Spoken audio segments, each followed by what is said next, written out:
to 2002 2002. Spider-Man. This one, I gotta say, like, I remember watching this in the theater with you. I remember, like, leaving work from Walmart early and practically running to get to the theater to see this with you, and just being like, holy shit, because we watched trailers, and when you see him in the trailers swinging around like you saw him in cartoons and how you envisioned he did in the comic books, it was unbelievable. It was absolutely unbelievable to see him do that. Where do I begin, though? There is so much. First off, this was the first film to ever make over 100 million opening weekend. Yes, that's ever. Right. That's it made history. So when I went online Monday morning to Box Office Mojo, like I always do after a weekend, I know I've been doing that like crazy lately. And I saw it made 114 million. I think I actually called you. Yeah. Because I was so excited. About it. Because I was like, "Oh my God, Spider-Man!" And I think that was the first time we've ever even like talked about box office draws or anything like that. Yeah. Because I don't remember we did that with X-Men. We didn't really talk about it. I followed X-Men. I followed box office because of ever since my grandparents owned that store in Kakabeka and they had the movies. Yeah. They bring me the movie catalogs that they ordered from. Yeah. And above each VHS image in the catalog it would say made 70 million at the box office. That's right. And I was always so intrigued by that. I remember that. Yeah, I remember showing me that. Like, and what does that mean? But, like, this blew me away. This blew me away. I watched that 8 times in the theater. Yeah. I watched it one time because I was also poor. Times. But 8 times in the theater. I remember that was one of the first ones that I bought right away. I love this image too. That's a great image. This is such a great image. You know what poster I always wanted? Which one? It goes for a lot on eBay now. It's the original theatrical poster for this film, where it's just his face, and in the glass, it's the Twin Towers. Yes! Of course that would go. Because the very first trailer, the teaser they did, showed the Twin Towers. Yeah. He caught a helicopter in the webs. Yeah, exactly. I remember just being like, yeah. Well, and they didn't really show you too much of him, just glimpses. And I remember just being like, oh my god, oh my god, oh my god. Yeah. And like I said in the previous one when we talked about our favorite comic books, this was like one of those heroes that I grew up with, like idolizing. Like I loved Spider-Man. I remember, so stupid, but I remember like I had a red winter jacket, right? So what I would do is I had a red toque, winter jacket, red gloves, blue sweatpants, nice, red socks pulled up as boots. That was my Spider-Man suit. That's amazing. It's winter Spider-Man. Yeah, but I would do this like running around in Alton Road in the middle of summer.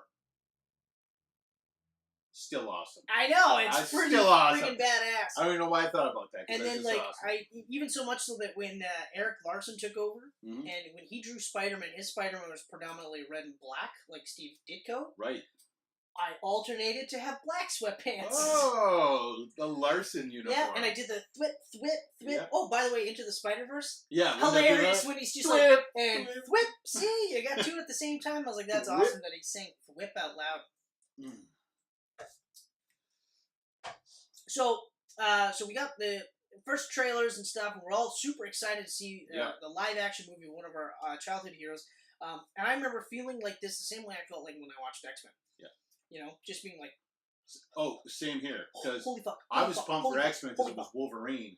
Yeah, but I was too, because I loved Wolverine. Spider-Man was going to be on another level. You're going to see him swinging through the skies. You're going to see Green Goblin flying through the skies. Like, it was going to be like... Oh. Yeah, exactly. And even, like... Right away, even like I was, because we're comic book fans, so we're sticklers for the costume and stuff. Yeah. I remember even right away, I was all right with Green Goblin. I remember just kind of going like, it's not what I pictured, but I'm okay with it because the mask still looked similar to the Goblin mask. Yeah. Right? And even when like you read it and it's like a biosuit, not a biosuit, but like an actual like body armor type thing, and it's a helmet. Which made sense for the story because he was designing for the and I remember just being like, okay, all right. But one of my favorite things they did in this movie was that like they would have the green sort of shimmer based on the light or on the angle. Yeah. So depending on the angle, you'd see the purple, almost like headdress type of thing. I don't know what the hell that sock, whatever the fuck that thing was for the longest time. Yeah. Jester hat, I guess, would be the more thing. But I remember just seeing little hints of purple around it and just being like, that's a really cool touch, you know. And then of course the Goblin Glider. Yeah. Which looked great. when I rewatched it recently, I remember just thinking to myself, "That's an odd move to make. Like you're trying to recreate the super soldier serum, and ultimately make better soldiers. So then you have a glider with absolutely no protection, at all." Yeah. And I remember just like recently, I literally was like, "That is the first time I ever thought that's your move, Norman." Everything else is fine. The body armor, the steroids, but we're not going to call it steroids. Yeah. That's all that lines up. This, I don't know. Well, look at his competition though. Like when they do the test of his competition, it's like big giant suit thing. I agree. The competition is fucking lame. Hilarious. And it would have been hilarious if it was Justin Hammer Industries. Oh, that'd be great. That is too much. That'd be foreshadowing and a half. That'd be really fun. But one of the things that struck me right away, like all the fanboy stuff, because even when I first watched this movie, I remember right away not liking the really sappy romance aspects in this movie. Okay. And I think it comes down to Kirsten Dunst not being as good an actress, period, and the chemistry between them not really being there. Because even though, like I've said before, that Amazing Spider-Man 1 and 2 are like terrible Spider-Man movies and mostly terrible movies in general, the chemistry between those two is really good. Yeah. Really good. These two, not so much. Okay. So typically, I fast forward through those parts. Okay. Not in Spider-Man 2, and not in Spider-Man 3, but for some reason in this movie, it just kind of grates on me really badly. Interesting. Yeah, I don't know, and it's never changed. Like I remember, still kind of being like, I don't know how I feel about that. But what do you think of Kirsten Dunst Spider-Man?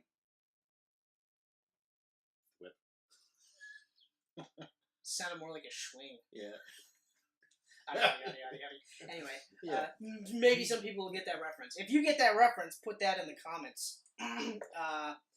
So, okay, like, I'll just start from, like, recently watching it. One of my favorite things about this movie is they introduce you to Peter Parker, they introduce you to Norman Osborn, and then it's literally, now we're seeing both of them go through their changes. Yeah. He doesn't necessarily become Spider-Man, but he gets bit by the spider. That same night, Norman tries out the serum on himself. Not the serum, but the gas/steroid setup that they were going to do. Tries it on himself. In one day, you got the creation of, the potential creation of Spider-Man and the potential creation of Doc Ock, Green Goblin. Yep. And this was, and I referenced the Dark Coin flip or whatever in our Dark Knight review on YouTube, on the Camcast, on the SoundCloud, Facebook, Instagram, iTunes. I was reading about iTunes. It's there. Yeah, it's there. So, but this one is so much like, this is a blatant, like, two sides of the same coin. And I think that's one of my favorite parts about, especially in the Raimi movies, is that a lot of times the villains are what Peter Parker could have turned out to be like. Right. Had he not had Uncle Ben in his life. Yeah. You know? More so in number 2, because in number 1, like, you don't really get the sense that Norman Osborn is a good guy, period. Yeah, there's something sketchy about him, like, right from the start. Yeah, he's a shady dude right away. Like, even when he almost, like, carelessly brushes aside his son to talk to Peter, because Peter knows about science. Yeah. You know, and you're just kind of like, dude, really? I know. You prick. That's a Father of the Year right there. Yeah, exactly. But I really liked, it was literally like on the two sides of the same coin, which I don't know if I ever noticed it, but I definitely noticed it this time around. I was like, that is awesome that they do that, you know? Because they literally have the scene where Peter Parker is going through that trippy transformation. Yeah, I love that sequence. That was really cool, especially because they did that shot of him and it was all like bone thin. Yeah. And then they go through that sequence and then they skip over to Norman Osborn and it's the same thing. And even that one part he's like, it's cold. You're like, it's cold. Okay. All right. You know, and then he turns and then it's like he's going to die or whatever. And then he goes back to formula. Yeah. And it makes me giggle because it's like in 30 seconds, it's cold. Back to formula. He's like Willem Dafoe as Willem Dafoe. Oh man, I love Willem Dafoe. He's another so guy. Great. He's up there with Nick Cage that he does crazy so perfect. Yeah, but like he keeps that out of his personal life. Yeah. You know. True. I remember one of my favorite roles in him was Boondock Saints. Yes. And I loved it because he was so intense and badass, and he was gay, and they never made anything. It wasn't even like, oh, hey, that's the gay detective. Yeah. You know, you didn't know until you woke up with the dude, and you're just like, oh. Whoa. Okay. I never would have guessed. And then that's it. Like, it's just, okay, all right, and then you're right back to the movie. But anyway, so, I don't know if I would have picked Willem Dafoe as the first ever incarnation of Norman Osborn, but I'm so glad that they did. Yeah, at first I wasn't sure what to think. Cause I'm thinking, I didn't really see a lot of Willem Dafoe movies before Spider-Man. Me neither. And if I did, they're not memorable because nothing's really clicking. Because I remember after that, then it was like, oh, he's in this? Yeah. You know, it was like John Renault. It was like, you never seen him before, The Professional. Yeah. And then after that, you were like, oh, you're in this? Yeah, I'm watching this. John Renault, yeah. You know, the movie could have been the biggest pile of shit, but you're like, I'm watching it. John Whatever. Yeah, whatever. French speaking, whatever. Yeah. I think I actually remember thinking before Willem Dafoe was casted that it should be Nick Cage's Goblin. Yeah. Just based off of his face-off performance. Physically, like facially, he would have been terrifying. Yeah. You know? But even some of the more true to comic book masks that they actually had were terrifying. Oh yeah. You know, this was a good mix. The only thing that it really kind of it bugged me was that like when they show all the masks in Norman Osborn's house. Mm-hmm. Oh yeah. And they sort of imply that that's the reason why he's wearing the Goblin mask, or that he designed the Goblin mask like that type of thing. I was like, I mean, I get what they're trying to go with. But they could have just sat there and said, well, we, as soldiers, we want to freak the shit out of our enemies. Mm-hmm. Because if I'm a soldier and I'm a regularly trained soldier, and then I see some dude on a like flying glider, that's going to freak me out. But then if I see that thing with a giant like smile on his face, I'd be like, ugh. I love the way the glider moved in this. So did I. Like during that Macy Gray parade sequence there. Like when Goblin comes in and you just hear like and you see like the smoke. And then when he comes in and he like goes to the right and he touches the balloon, just like slides across. I was like, I'm the same way. That is, I'm the same way. And it was shot really cool. Like I love the way it was shot. Really cool. Especially because if I remember correctly, that was like right after we got the montage of Spider-Man saving all the people. I believe so, yeah. Because then, like, the flip side was that we had the montage of him saving all those people, and then on the other side we had, like, Norman Osborn getting shit on by the shareholders, the board and stuff. Exactly. They're like, you're out. And he's like, what the fuck? Yeah. You know, and then, like, this is going to be such a scattered camcast because it's really just us going, like, at this part... Yeah, that part, like, you look like you've got some structure there. I wrote some notes down. But I mean, I've seen the movie so many times, right? I know. It's basically, these are things I want to remember to talk about. Mm. I feel like it's still aged well. It still looks really good. It's still aged really well. There's a couple parts, like, with the swinging through where you're like, okay, CG. But, I mean... Yeah, but I mean... But back then, you think of other movies that came out in 2002 and the CG in those movies? Like, think about just a year before this one, The Mummy Returns, what The Rock looked like as the Scorpion King. That's bad. Oh my god. That's bad. So the fact that they pulled this off only a year later, like, it's amazing to me. Like, but another thing that really blew me away, and I always remember this in Spider-Man 2, but I never give the other two movies credit, is how much CGI to live action is actually there. Mm-hmm. You know, this isn't like a constant over-reliance on CGI. Yeah. Excuse me, Raimi is doing his absolute best to do what he can with live action. Mm-hmm. So there's scenes where you see Peter Parker or Spider-Man, like, literally live action on a wall. Yeah. You know, and I mean, I'm sure they shot it sideways instead of right side on. Yeah. But even still, just to do stuff like that instead of constantly having it be CGI. Well, that's why Sam Raimi is such a perfect guy for these movies, because he is a practical effects guy. Yes. If you look at the Evil Dead movies, there's no CG. Like, well, that's exactly. all practical effects. That tree was alive. Yeah. Oh, yeah. When it had its way with that woman. Yeah. Consensually, I believe. Yeah, absolutely. Hashtag tree 2. I can't believe I just said that. Can remember that for our Evil Dead episode. What's somebody digging the trees? Anyway, Sam Raimi. He was so good across the board. Like even in number 3, and number 3, like it's not that he was bad by any means. There's just a lot of shit going on backstage, behind the scenes type of thing. Yeah. One of the things that I will say though,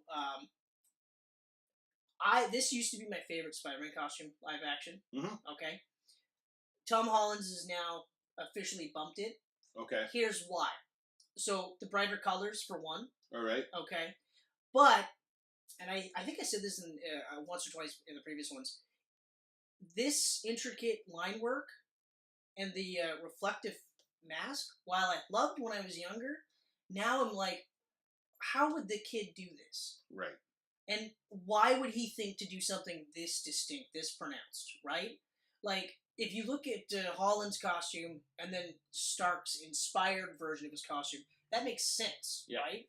Like, even his initial Spider-Man suit, when it's the face mask and the sweater, and he makes a point of having the stylized spider on there. That's another one where I'm just like, why would he think to do that? You know? They don't really show him reading comic books.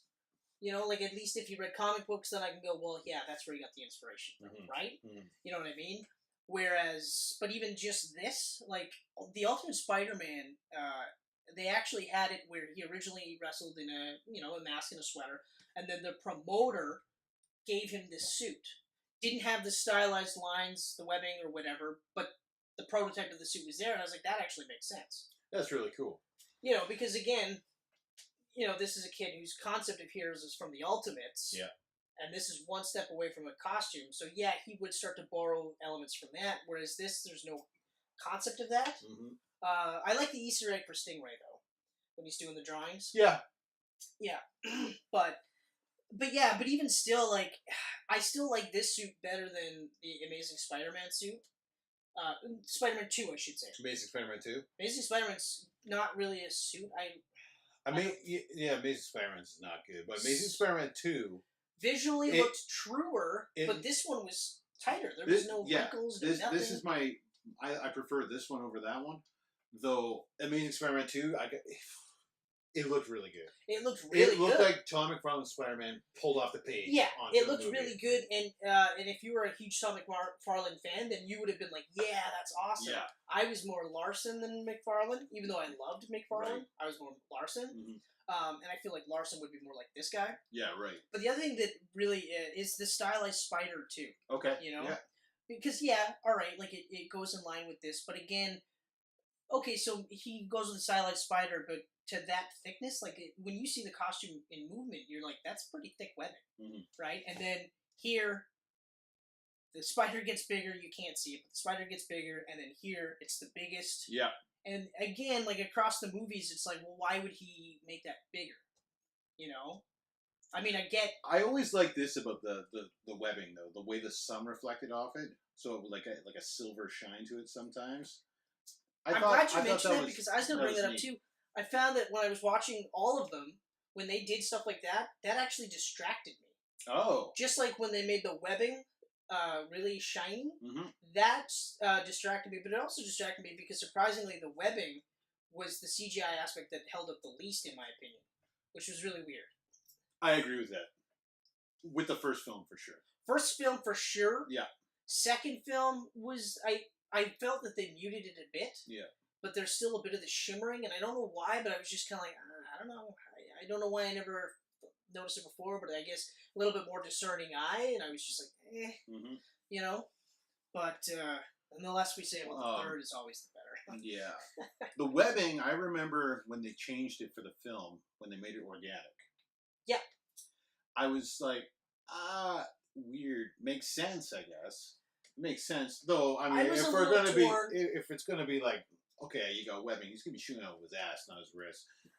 Yeah, but you know what, the way I see it is, I mean, if you can accept that the guy can get powers from a spider, then why can't it just... Why not? Why wouldn't it just make sense from a human's standpoint, right? I ended up really liking that aspect, though. And I was actually happy when Straczynski introduced it into the comic books. I remember it took me a little bit, too, and I remember, because we grew up and it was always just one of those things, and it also made for a little bit of a possible, like, suspenseful thing, because now it's like, well, I gotta change the cartridge. Right. It's kind of neat, kind of cool, and it also added to him being a really smart guy because he created the webbing, you know, and even in Ultimate, and even in Civil War, you've got Tony Stark saying, like, yeah, the web's there, you created it. He's just like, yeah, well, you know.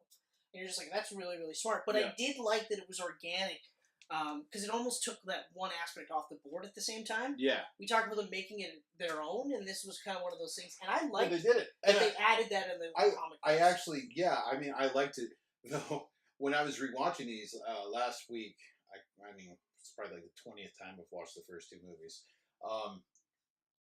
When he was swinging and the webs are just left behind, I'm just like, it's basically just a splooge all over the fucking walls. Why would you? That's so gross. I think about it, though. It's coming out of his body and he's just letting it dangle all over the place. He's got fucking body fluids everywhere. Yeah. It's kind of a gross... They could have had something where you think about it... you notice that it disintegrated after a while. At least there's that, but... that is pretty gross. Especially because in the first movie, they're using the web shooters as an allegory for ejaculation. Pretty much. Which is one of those, like, really, guys? You have to make that joke? You know? I love that part, though, when he's trying to figure out how he did it. Yeah. Like, go, web, go! Yeah. And it's like, he's all like, Shazam! And then he's doing this move, and you're like, that's funny. That's funny. Yeah, that whole scene was really funny.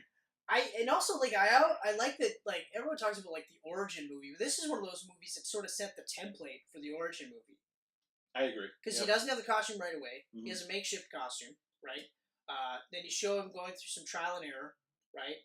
And then he gets through the one big thing that makes him go, all right, I'm going to be Spider-Man.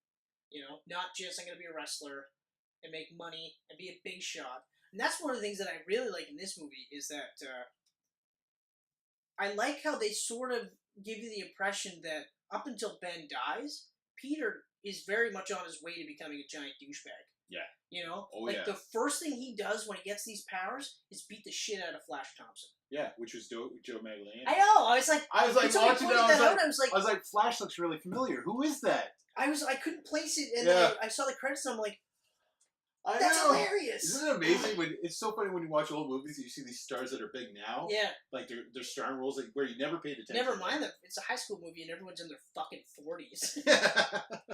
You know, but like, and it's not like the first thing he does.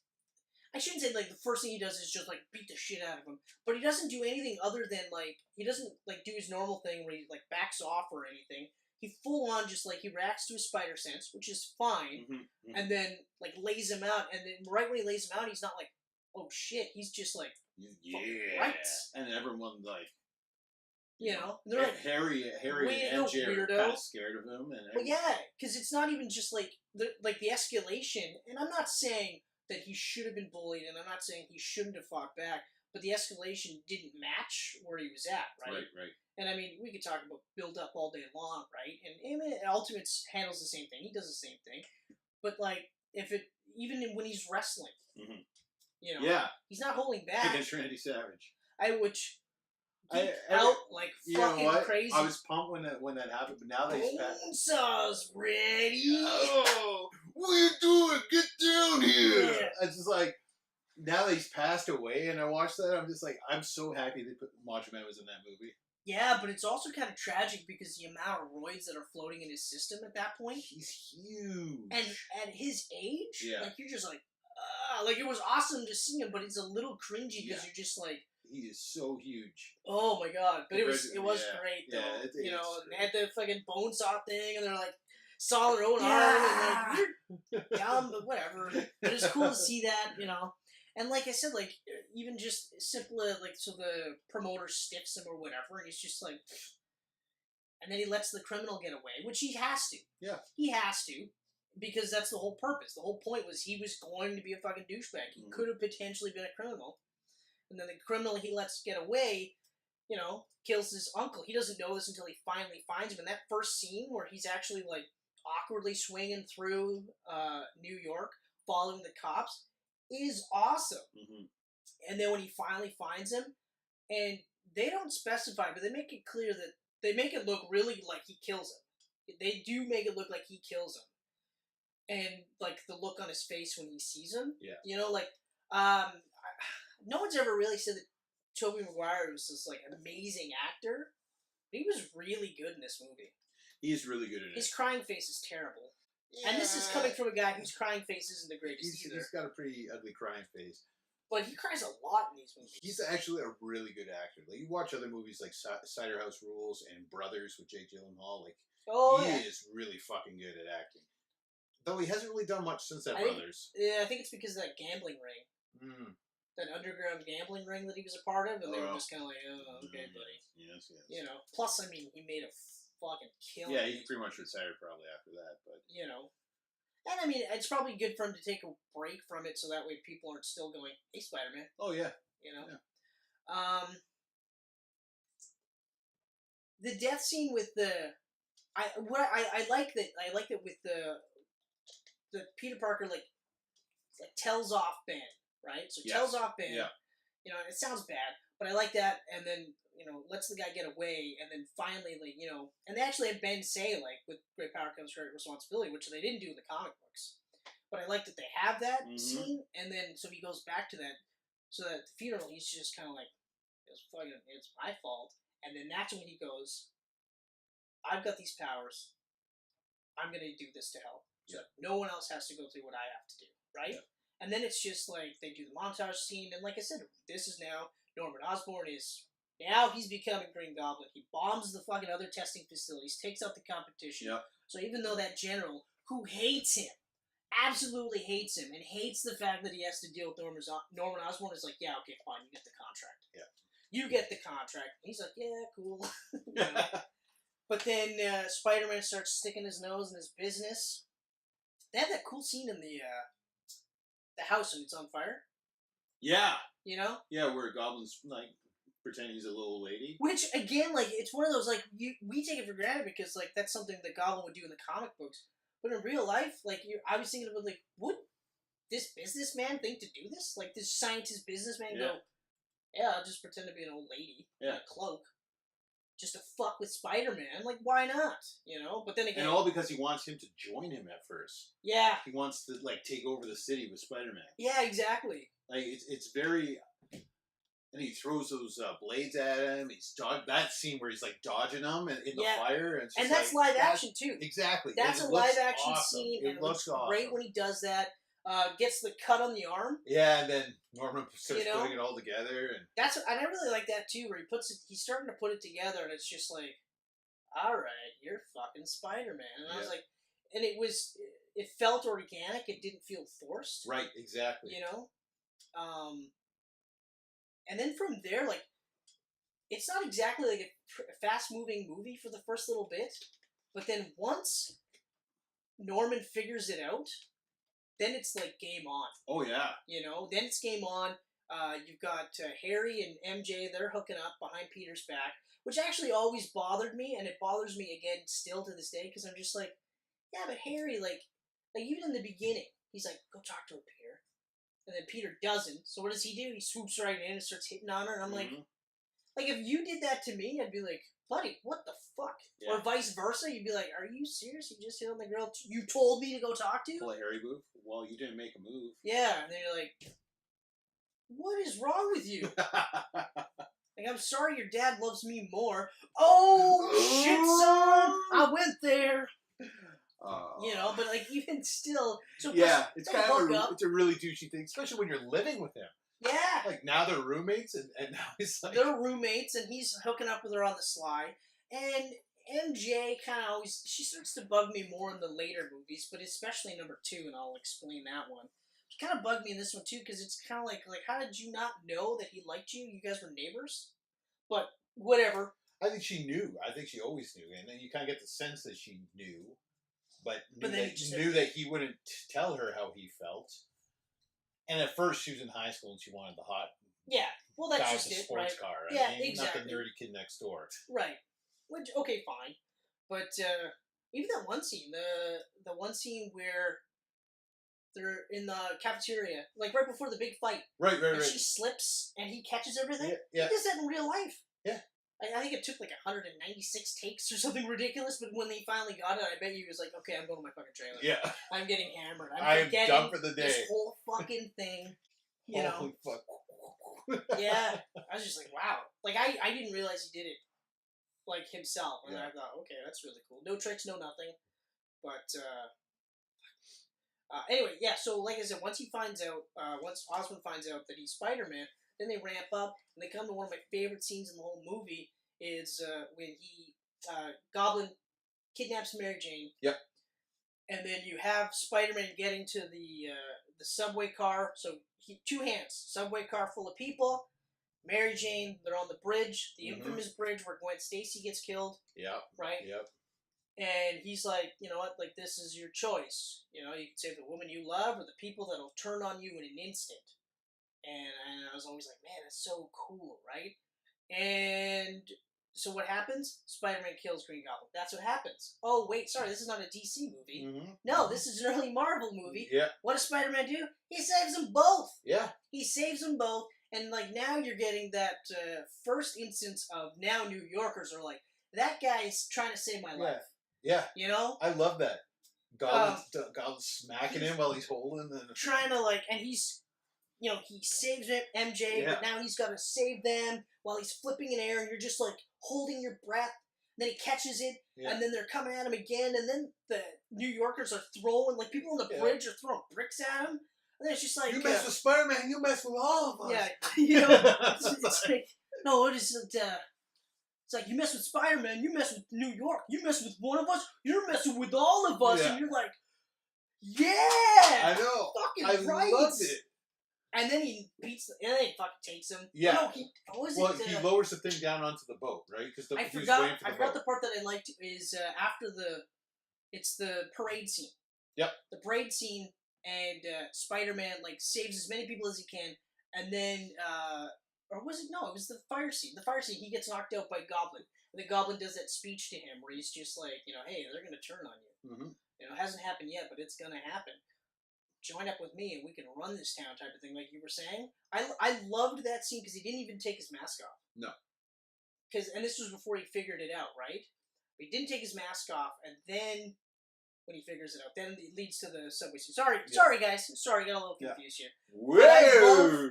So then it gets to the ending where he throws him through the building and stuff like that, and now Spider-Man's mask is all ripped up. Well, because he throws the bomb, and it's like... Oh, yeah, throws him through, throws the bomb. That slow-mo explosion. And just with everything. His face just going like... So now you've got a ripped-up costume, ripped-up mask, and in retrospect, because we're almost begrudgingly accepting how they take their mask off all the time, this was have your cake and eat it too. Mm. This was, his mask is still kind of on, but now you get to see the emotion. Yeah. Now you get to see his face. You know, you don't have the eyes that can go up and down because they made that choice not to do that. And then you have this scene where Goblin is kicking the fuck out of Parker. Spider-Man has nothing. Oh, he's beating the shit out of him. He has nothing. Every single thing he's trying to do is not working. You know, Goblin has just got his number, and then finally, like, Goblin does that line that does him in where he goes just like, hey, like, you know, I've always been like a father to you. Exactly. Be like a son to me now. And he's just like, I have a father. His name is Ben Parker. And then beats the fuck out of him. And I was like, yes! Yeah. You know? You see, like his helmet getting dented in. So, like, again, getting back to Homecoming, when he's under all that rubble, if they flashed a picture of Ben Parker, he doesn't have to say with great power comes great responsibility. No. But if they showed Ben Parker, I would have been like, yes! Right. Because that's his motivation for being a hero. That's forever going to be the thing that's missing. I really hope that they touch upon it in Far From Home. I really hope they do. I hope so too, but I mean, like, I don't know why they did it. I don't know why they didn't either. It's always going to bug me. It's always going to bug me because it... I mean, like, I know that they wanted it to stand on their own 2 feet. I get that. And, I mean, that's part of the reason why we didn't get another, like, actual Ben Parker death scene. Yeah. Which I'm fine with. Mm-hmm. But... like reference. That's all I'm saying. But I love that he's like, my father was Ben Parker. Yeah. Oh, and beats the fuck out of him. But it does lead into the one really, like, every once in a while, Raimi does these things where you're just like, why would you do that? And it's the scene where, so Goblin is beat up, helmet's off, and now Parker knows that he's Norman Osborn, and he's like, well, I can help you, blah, blah, blah. And they've got the glider with the blades coming out, and it's coming up behind him. And just as it's about to hit Spider-Man, he flips. Well, right before it hits Goblin, he goes, oh. And it's just this funny little thing, but you're like, why would you... I didn't mind that. Because he's like... It's just weird. Godspeed, Spider-Man. Yeah. He goes from that voice where you're just you're chilling. Oh. And then it's just... And then, boom. Oh. But then while he's dying, he goes, Peter, don't tell Harry. And I love that. I love that, too. I really like that. I hate that. And he held that throughout the whole trilogy. To not tell Harry. Even though his best friend hated him. Hated Spider-Man, which is him. Oh my god. Yeah. Like that, that would But I even love that scene, too, where, had Harry not seen Spider-Man drop him off, but, that was just, there's so much good in this movie that, like I said, I'll just fast forward through the sappy romance stuff, Yes, Although I love the ending. I love the ending where she's just like... Right. I guess I've always known. I've always loved you. I want to be with you. And he goes... I will always be there for you as a friend. As a friend. And then she goes, just a friend, Peter Parker? Yeah. And then it's like that walking away and he's just like, this is my gift. This is my curse. Yeah. I'll forever be Spider-Man. Yeah. And then it's just who am I? I'm Spider-Man. Who am I? I'm Spider-Man. And then you get the awesome swinging through New York. Oh. It's just like... Oh, and then you get to this... the flagpole at the end, and then he does that classic pose pulling in, and it goes through the eye. I was like, holy shit. The sappy parts that I'm talking about are specifically when Aunt May's in the hospital, and she comes to visit them. Okay, yeah, and it's just this really oh, shut up. Ugh. I enjoy that, but it goes too long. That's my problem. It goes too long, so I liked it feels dragged out. And I like Aunt May just, smiling, and, I like it, but I agree it's too long. Yeah. So just to recap for me, I fucking love this movie. I still love this movie. So do I. I still love this movie. Even, these minor gripes, the costume and stuff like that, it's not enough for me to just never watch this movie again, like I said. If it's on TV, I'm watching it. Yeah. If I'm bored out of my mind, I'll pop it in. Yeah. It's so good. And not even just because of all the nostalgia stuff, but because, it's just such a really good Spider-Man movie. Mm-hmm. It is. It's... I'll go through my my point 4 notes here. Yeah, and then I will chew them up. Chew them in. Okay. So, I'll see. So, Tobey is still my favorite Peter Parker. Because a geeky, nerdy kid is how I envision Peter. These movies... Yeah, but Tom Holland's Peter Parker is a geeky, nerdy kid. Yeah, but he's a modern geeky, nerdy kid. And that's the thing, to me, I'm always going to think of the Peter that was created in the 60s, and the 70s, and the 80s. Not the more modern take that Amazing did, and then the modern take that Homecoming did. The Amazing one, I'm like, fuck that shit. Oh, fuck man. That shit when I saw him skateboarding, I was like, that's not Peter Parker. Yeah. Don't get me wrong. I don't know. Well, here's the thing. Okay, I think Tobey is an amazing Peter, and he's a good Spider-Man. Oh, no, I'll agree with you there. Good Spider-Man. He's a really good Peter Parker. He's a good Spider-Man. Yeah. He's not a great Spider-Man. Andrew Garfield was an awful Peter Parker. Ugh. But he was a pretty good Spidey. I enjoyed his quips and everything. I enjoyed it. My problem with that one is he always came off really douchey. Yeah, he did. Some of it was kind of cool. Some of it worked, but a lot of it was me just ugh. Whereas Tom Holland can do both excellent. Yeah. And that's the thing. He's my favorite Peter. I do feel like Holland's Peter Parker, though, if you take him out of that class for geniuses that he's a part of, he's a nerd. They're not, the one scene where Ned's just I got the, new Lego Death Star, and the girls are like, lame. And immediately Peter Parker's like, no way, that's awesome. Yeah, no, don't get me wrong. He is nerdy and geeky. He just doesn't have that 60s, that olden day quality that these movies have. Okay, but that I enjoyed myself. Yeah, but that's Raimi, though. Raimi chose to go that route. He didn't have to. And he chose I like to. that take. I'm not knocking it. Holland is probably still my...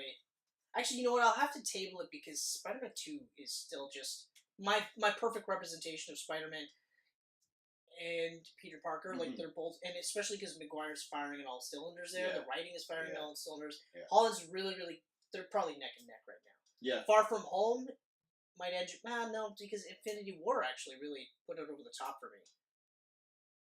It's still... No, that's fine. I'm just like... Yeah, but anyway. Okay. Let's see, what else I got here? Willem Dafoe was awesome. He's menacing and creepy. Just really great. But even the aspects where, like... Because I know they tried to play it like it was a split personality. Yeah. Which I still am not the biggest fan of. The mirror sequence was awesome. The mirror sequence is when he the was only flipping time back and forth in the where mirror. that's really cool because it's literally like you have him like, oh, and he's just like stand up like a man. You know, and you're like, oh man, that's really cool. But I love this. One of my favorite scenes is when he's like fresh out of the fire sequence and he's just like this in the helicopter or the elevator going to the Thanksgiving dinner. He's just like, and then the little looks he gives to Aunt May when she swipes his hand, he's just like, I can do whatever I want. How dare you? I'm gonna kill you with a Defoe spike. is amazing. Defoe is so good in this movie. Like I said right at the beginning, that I'll watch anything he's in because of it. Yeah. You know, or when I see him in movies and I don't realize he's in it, I'm like, oh, like in John Wick. I was like, yeah, all right. Yeah. Please don't kill him. Kirsten Dunst, I enjoyed as MJ. Because I'm more into romantic stuff than you are. I think. I'm a sap for that kind of stuff. I did watch 27 Dresses. So did I. Yeah. Twice. I think about twice. But I enjoy both the same in the romance aspect. It's just, like I said at the beginning, I don't believe the chemistry in this movie as much. Right. It's more so in the second one. There's moments in this where I feel they really click, but the second is a perfect. Like they really match up great in the second film. Yeah. But I enjoyed her story throughout this whole movie, like seeing her as you know the cool girl at school, but then you see her home life is awful. Yeah, and that's she's got to get out of that home and do her own thing in the city, and she goes to period of time that elapses. She goes to be on Broadway, but she's waiting tables at the shitty restaurant. Yeah, no, I agree. I think that's actually she had a great arc in this film. She did have a great arc. You're right. That is actually pretty cool. And you're right because they do kind of dirty her up a bit. Yeah, and they never do that in the comic books. It's always just she's always been like the elite. Exactly. You know? So this is model like. Which you never bought. Attainable. Which you never bought, like a geeky kid like Peter would be with like this amazing, beautiful model, perfect. Are you kidding me? Like he's ripped though. Yeah, I know, but like personality wise, you don't believe it as much. It's hard in the to comic believe, books. Even though we grew up with them being married. Yeah. So we just kind of accepted it. Right, because she kind of, I mean, they clicked more later on in the comic books, but like originally when she was introduced in the comics, like, oh yeah, you never bought that. Well, no, and whereas not here, only that, you can believe it. He didn't pursue her for a while though. Yeah, well, he was doing the Gwen thing, right? Yeah, and then even after that, he didn't pursue her right away either. Which made sense because Gwen died. Yeah. Yeah. So I mean, I enjoyed that. James Franco, I enjoyed seeing him as Harry, and I thought, you know, he grows. He's got a great arc throughout all three films. Yeah, he does. He not really so much does. just this one, but the whole trilogy. He really does. He's got a full circle. He's got one of the better ones. He's got a full circle one. Out of all of them, he's got one of the better ones. Mm-hmm. So he was really good. Rosemary Harris and Cliff Robertson were perfectly cast as Aunt May and Uncle Ben. Like, holy shit. Perfect. Holy shit. Especially because, like, we talked about, if you're going to mine, like, the original sort of, like, 1960s... Yeah. Then casting a much older Aunt May and Uncle Ben works perfectly. Mm-hmm. You know? Yeah, I mean, so good. They're great. So I mean, good. And they're great actors, too. And yeah. He's still alive. Is he? I believe she is, too. They're both still alive. Or he might have just passed away. But they look like they were pushing 70 at least in this movie. Yeah. So she's still alive for sure. Because I just saw it and I was like, oh wow, she's still alive. I'm almost certain is still alive.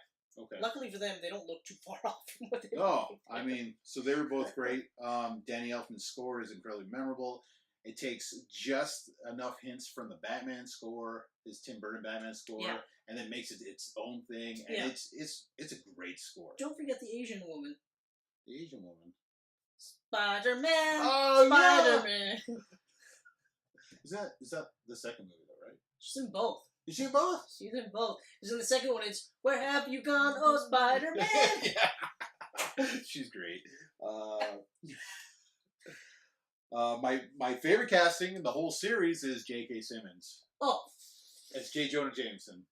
He's not too in the first one too much, but his role gets larger throughout. Yeah, but like he's in just enough because I'm even in the theater. I remember we were both just like, because like when he was cast and they showed us a picture, we were like, okay, yeah. And then when he opened his mouth, that was it. Yeah, that was it. You know, and it's like I feel bad for anyone else. Yeah. The only other depiction that I've seen recently that has really been really good would be the shock jock version in PS4 Spider-Man. Right. Because that was really good. Yeah. Like, the sound, the cadence, how he projected, everything, it just was great. But J.K. Simmons was just... Yeah, he's amazing. And I mean, like... so good. And I think that's the reason why J. Jonah Jameson wasn't in Amazing. That's why he hasn't been in Homecoming yet. Is how the hell do you top that? I say just cast him again. I'd bring him back. I honestly... Cast him again. If I was Marvel Studios, don't even think about recasting that. Because like, what are the odds it's going to be Jim Gordon again, really? Yeah, that's not happening. You know? And that was a weird casting anyways. It's actually... Especially when he got friggin' jacked. That's the part that made it weird. And he's in a trench coat the whole movie. Yeah. I don't... You get no sense that he's got these gigantic guns under his jacket. Yeah. So it's like, why would you do that? It made no sense to me. I don't know, but he is amazing in this. Yeah. It's hard not to smile for me. It's hard not to smile throughout pretty much the entire film because I feel, and I was talking to you about this, and you questioned me on Homecoming and stuff.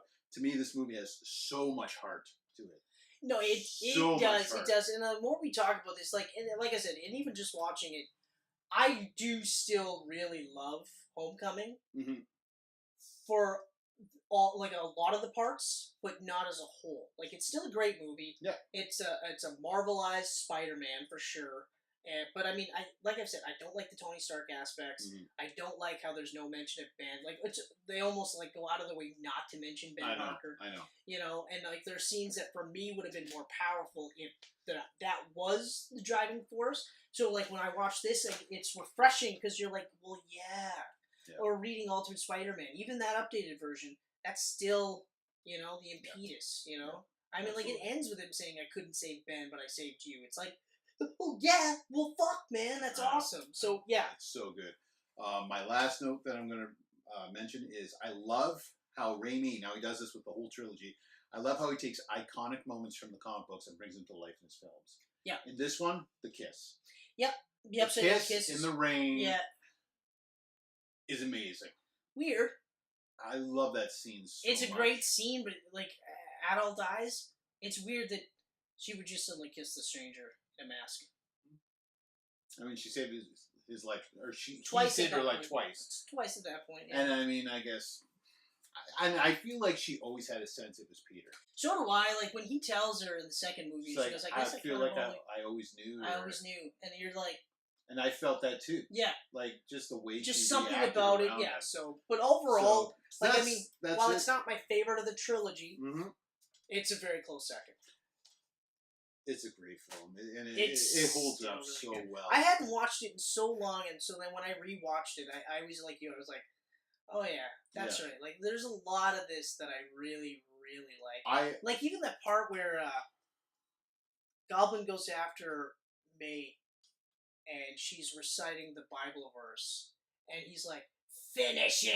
Yes, you're like, "That's fucking badass." He's like, "I'm all paid all night," you know, and you're like, "Jesus!" Yeah. And then Peter calls May, and then it's just like, "Hello, Spider-Man." Like, you son of a bitch! I know. Like, there's a lot of really, really, really good shit. It's a good